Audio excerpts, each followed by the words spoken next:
10 راتوں میں بھی کون سی رات ہے؟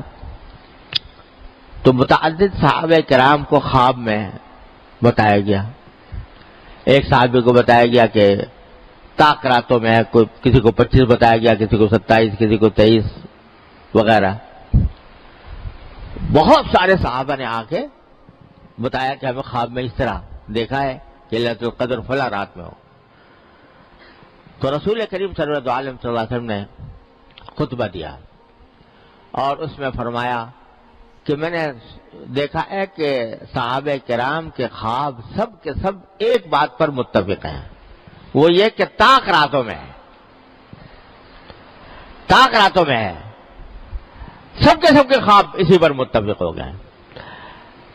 اور مجھے بھی اللہ تبارک و تعالیٰ نے یہ علم عطا فرما دیا کہ طاق راتوں میں ہے، لہذا اب تم طاق راتوں میں شمار کرو، وہ تلاش کرو، 21، 25، 23، 25، 27، 29 اس میں تلاش کرو.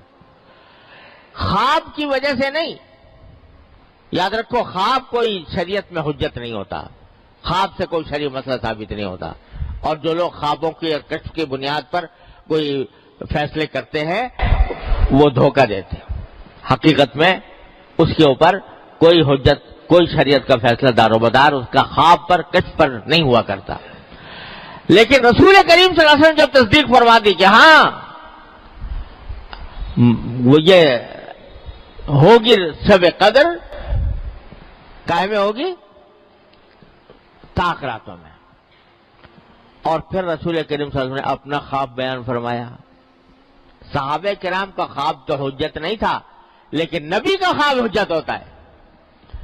اپنا خواب بیان فرمایا کہ میں نے خواب میں یہ دیکھا ہے، مجھے یہ بتایا گیا ہے کہ جس رات شب قدر آئے گی اس سال، یعنی اس سال جس سال آپ یہ بات کر رہے ہیں، جس رات شب قدر آئے گی اس وقت اے میرے پیغمبر صلی اللہ علیہ وسلم، تم اس روز پانی اور کیچڑ میں سجدہ کرو گے.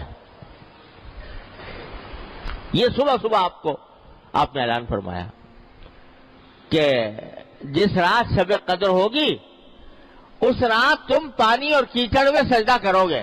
کیا مانا؟ بارش ہوگی، کیچڑ ہو جائے گا مسجد کے اندر اور تم اس میں سجدہ کر رہے ہوگے. یہ صبح کا وقت ہے 20 تاریخ کا، 20ویں رمضان کا. اس وقت آپ نے اعلان فرمایا. صحابہ کرام فرماتے ہیں پورا آسمان صاف پڑا ہوا تھا، کوئی بدلی کا ٹکڑا بھی نہیں تھا. شام کو جب وقت شام کا آتے چاروں طرف سے گھٹائیں امڑی، بارش برسی، یہاں تک کہ مسجد نبوی کا فرش جو ہے وہ اس میں گیلا ہو گیا. نبی کریم صلی اللہ علیہ وسلم نے جب نماز پڑھائی، آپ نے پیشانی مبارک زمین پر رکھی تو پیشانی مبارک پر پانی اور کیچڑ کے آثار نظر آ رہے تھے. اور یہ جو فرمایا گیا تھا کہ تم پانی اور کیچڑ میں سجدہ کرو گے، وہ رات میں یہ منظر نظر آ گیا. پتہ چل گیا کہ یہی رات شب قدر تھی. وہ تھی 21ویں شب. 21ویں شب کو یہ واقعہ ہوا. پھر اس کے بعد رسول کریم صلی اللہ علیہ وسلم نے مختلف راتوں سے مختلف احادیث مروی ہیں، لیکن ساری روایات کو مد نظر رکھ کر بزرگوں نے جس بات کو صحیح قرار دیا ہے، راجح قرار دیا ہے، وہ یہی ہے کہ کسی ایک رات میں متعین نہیں ہے. کبھی 21 میں ہوگی، کبھی 23 میں ہوگی، کبھی 25 میں ہوگی، کبھی 27 میں ہوگی، کبھی 29 میں ہوگی. کسی سال کسی رات میں، کسی سال کسی رات. تو بھائی یہ اللہ تعالیٰ کی نعمت آنے والی ہے، اس کو فضول ضائع کرنے سے بچانے کی ضرورت ہے. کیا کریں اس میں؟ رات کے وقت میں جاگنا جتنا ہو سکے. اس جاگ کر اس کو میلے ٹھیلوں کی نظر نہ کرو خدا کے لیے کہ چراغاں ہو رہا ہے اور جلسے ہو رہے ہیں اور تقریریں ہو رہی ہیں اور تقریب ہو رہی ہے اور دعوتیں ہو رہی ہیں اور دیگیں چڑھ رہی ہیں اور برتن کھنکھنا رہے ہیں اور اس کا انتظام ہو رہا ہے. ساری رات ضائع ہو گئی اسی میں. ارے بھائی یہ اللہ تعالیٰ کی نعمت ہے. یہ ایسی رات ہے کہ اس میں بندہ ہو، اس کا اللہ ہو، بس کوئی تیسرا حائل نہ ہو بیچ میں. بندہ اور اس کا اللہ، بس آپس میں براہ راست رابطہ قائم کرو. کس طرح کرو؟ کہ نفلیں پڑھو، سجدے لمبے لمبے کرو، قیام لمبا کرے، جتنی اگر لمبی صورتیں یاد ہیں لمبی صورتوں والی نماز پڑھو، اور لمبے قیام، لمبے رکوع، لمبے سجدے. اور اس سجدے میں جو نفلوں کے سجدے ہوتے ہیں اس میں جتنی چاہو دعائیں کرو.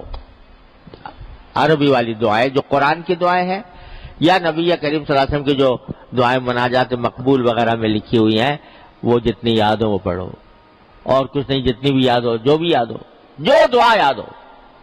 سجدے کی حالت میں، نفلوں کے سجدے کی حالت میں جو دعا کی جاتی ہے بڑی اللہ کے ہاں سیدھی پہنچتی ہے، کیونکہ سجدے سے بہتر کوئی وقت نہیں ہے جس میں بندہ اپنے اللہ کا قرب حاصل کر رہا ہو. سب سے زیادہ قرب بندے کو سجدے کی حالت میں ہوتا ہے. تو اس وقت میں جو مانگو گے قریب ہو کے وہ انشاءاللہ اللہ تعالیٰ کے ہاں پڑھے.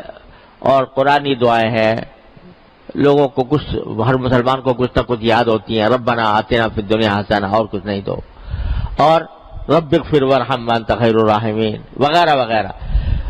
تو وہ دعائیں بھی کرتے رہو، لمبے قیام، لمبے رکوع، لمبے سجدے جتنے بھی ہو جائیں. اور جتنی نفلیں زیادہ، سب سے افضل کام تو یہ ہے نفلیں پڑھنا. اور اگر چاہو تو تلاوت، قرآن کریم کی تلاوت، کیونکہ لمبا قیام نہیں کیا جا رہا، زیادہ لمبی صورتیں یاد نہیں ہے، حفظ نہیں ہے، تو لمبا قیام کیسے کریں؟ تو جتنا قیام اور رکوع سجدہ کر لو، اس کے بعد پھر قرآن کریم کی تلاوت، اس میں لگو وقت. سارے ذکر اذکار میں سب سے زیادہ افضل ذکر قرآن کریم کی تلاوت، اس سے زیادہ افضل کچھ نہیں. ایک ایک حرف پر 10 نیکیاں، ایک ایک حرف کے تلاوت پر 10 نیکیاں. اور رمضان میں 70 بڑھا دو اس کو تو کتنی 700 ہو گئی. اور پھر شب قدر میں اللہ اکبر، اس کی کوئی حساب ہی نہیں، کوئی گنتی ہی نہیں، خیر من الف شہر. تو اس واسطے تلاوت جتنی ہو سکے وہ کرو. اور تیسرا کام یہ بھائی دعائیں مانگو، دعا مانگو، اپنے پروردگار سے لپٹ جاؤ، لپٹ کے دعائیں مانگو، مچل کے مانگو. ہر حاجت اپنی اللہ کے سامنے پیش کرو. اور وہ کریم کی بارگاہ ایسی ہے کہ ہر مانگنے پر، ہر دعا پر بھی تمہارے لیے نیکی لکھی جا رہی ہے. جو مانگ رہا ہے وہ ملے یا نہ ملے، لیکن جو دعا مانگی، ہر دعا عبادت، ہر دعا نیکی. چاہے اپنے دنیاوی مقاصد کے لیے مانگ رہے ہو، یا اللہ مجھے صحت دے دے، یا اللہ میرا قرضہ ادا ہو جائے، یا اللہ میرا مکان بن جائے، یا اللہ مجھے سواری اچھی مل جائے، یا اللہ میری اولاد کو ترقی ہو جائے، یا اللہ مجھے روزگار میں، یہ ساری دعائیں جو کر رہے ہو، ہر دعا عبادت، ہر دعا نیکی. تو دعاؤں کی کثرت. اور ہم اور آپ کیا مانگیں گے؟ دعائیں مانگنا بھی نہیں آتا. مانگنا آتا ہے؟ اللہ میاں سے کس طرح مانگنا چاہیے؟ مانگنا بھی نہیں آتا. وہ مانگنا بھی سکھا گئے نبی کریم سرور دو عالم صلی اللہ علیہ وسلم، وہ بھی وہی سکھا گئے.